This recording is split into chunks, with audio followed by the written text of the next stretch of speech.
25 సంవత్సరాల ఒక గృహిణి వాళ్ళ కొడుకును స్కూల్లో అడ్మిషన్ ఇప్పించాలి అని చెప్పి మాట్లాడడం కోసం స్కూల్కి వెళ్ళి చేతిలో ఆ బుడతడి చేతిలో బ్యాగ్ అట్లే ఉంది. స్కూల్ డ్రెస్ ఇన్షర్ట్ వేసుకొని పిల్లోడు ఉన్నాడు మెయిన్ రోడ్లో. వాళ్ళ మొగుడు ఎవరి దగ్గర అప్పులు చేశాడని వాళ్ళ మొగుడికి ఎక్కడికి వెళ్ళిపోయారు అని ఆ అప్పులు ఇచ్చిన వాళ్ళు ఆ మహిళను పట్టుకొని చెట్టుకు కట్టేసి అత్యంత అమానవీయంగా అమానుషంగా సభ్య సమాజం తలదించుకునే విధంగా కాదు, ఇంకా అంతకుమించి దారుణంగా కొట్టినటువంటి విజువల్స్, పక్కన వాళ్ళ కొడుకు ఏడుస్తున్నటువంటి విజువల్. ఈ దేశం చాలా సంవత్సరాలు గుర్తుపెట్టుకోవాలి. ఈ దేశం ఏ స్థాయికి ఎదిగింది అన్నదానికి ఇటువంటి ఎగ్జాంపుల్స్ అన్ని మనం రెఫర్ చేసుకుంటూ ఉండాలి. కుప్పం నుండే ప్రాతినిధ్యం వహిస్తున్న గౌరవ ముఖ్యమంత్రి గారు కూడా చాలా సీరియస్గా స్పందించారు. ఇది అమానవీయం అన్నారు, దుర్మార్గం అన్నారు, నీచం అన్నారు. వాళ్ళని అత్యంత కఠినంగా శిక్షించండి అన్నారు.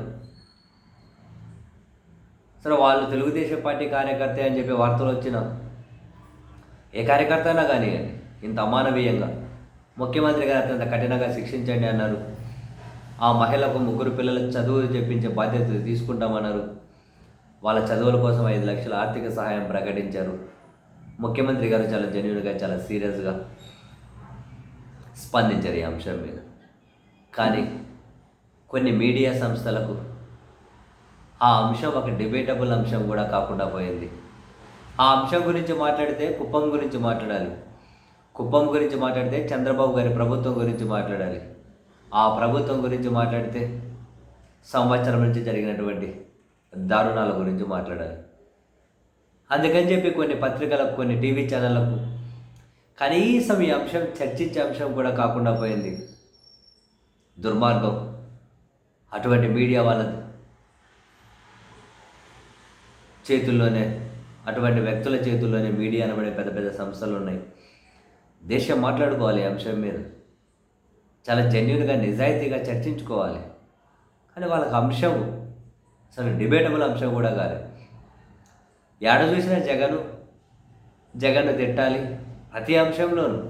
చివరికి తెలంగాణ లేదా ఫోన్ ట్యాపింగ్ జరిగిందన్న దానికి జగన్కి ఎట్లా ముడి పెట్టాలి, దానికి ఒక స్క్రిప్ట్ రైటర్లు రెడీగా స్క్రిప్ట్ రాసుకున్నారు, సినిమా స్క్రిప్ట్లు. ఆ స్క్రిప్ట్ నేను రాత్రంతా ఏదో విధంగా ఇటువంటి సీరియస్ అంశాలు డైవర్షన్ కావాలంటే ఏదో ఒక సినిమా అంశాలే కావాలి, సినిమా స్క్రిప్ట్లు.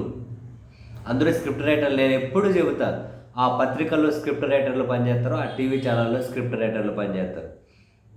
సినిమా అనే దాంతో ఆంధ్రప్రదేశ్ ప్రజలు ఎట్లా కనెక్ట్ అవుతారో మనం చూపించే సినిమాతో కానీ కనెక్ట్ అవుతారు కదా అన్నది వాళ్ళ నమ్మకం. చివరికి ఎక్కడైనా కనుక ఈస్ట్ ఆఫ్రికా కంట్రీస్లో ఎవడైనా తెలుగుడు ఏదైనా ఒక తప్పు చేసినా దాన్ని జగన్మోహన్ రెడ్డి గారికి ఎలా లింక్ కలపాలి అని ఈ స్క్రిప్ట్ రైటర్లు పెన్ను పేపర్లు పట్టుకొని వీళ్ళ మెదడుకు పని చెప్పి ఏదో చెత్త డిబేట్లు కండక్ట్ చేస్తారు. ఏమండి, చెట్టుకు ఒక మహిళను కట్టేసి పక్కన వాళ్ళ కొడుకు ఏడుస్తూ ఉన్నటువంటి విజువల్. దేశం మాట్లాడాలండి దీని మీద, దేశం మాట్లాడాలి. అఫ్కోర్స్ ఇటు ఆంధ్రప్రదేశ్లో ప్రతిపక్షం ఉన్న వైఎస్ఆర్ కాంగ్రెస్ పార్టీ వాళ్ళకు మేనేజ్మెంట్ స్కిల్స్ లేవు, జాతీయ స్థాయిలో వాళ్ళు దేన్ని మేనేజ్ చేయలేరు, ఇది ఒక నేషనల్ ఇష్యూ కావాలి. కానీ వాళ్ళు బ్యాబా. అదే ఒకవేళ ఇది జగన్ గారి ప్రభుత్వం ఉండు, చంద్రబాబు గారు వాళ్ళ స్లీపర్ సెల్స్ మేధావులు కానీ వాళ్ళ పత్రికలు, టీవీ ఛానళ్ళు దీన్ని ఇంటర్నేషనల్ అంశం చేసేవాళ్ళు, అమెరికాలో ఉన్న హ్యూమన్ రైట్స్ వాళ్ళకి కానీ వెళ్ళి కంప్లైంట్ ఇచ్చేవాళ్ళు. భారతదేశంలో ఈ రాష్ట్రంలో ఈ పాలకుడు వాళ్ళ పార్టీ కార్యకర్తలు ఈ పని చేస్తున్నారని అమెరికాలో మానవ హక్కుల కమిషన్కి ఫిర్యాదు చేసేవాళ్ళు ఎవరొకరు వెళ్ళి. కానీ పాపం వైసీపీ వాళ్ళు జాతీయ స్థాయి మీడియాలో కనుక ఇటువంటి అంశాలు చర్చకు వచ్చేటట్లు కూడా చేయలేరు.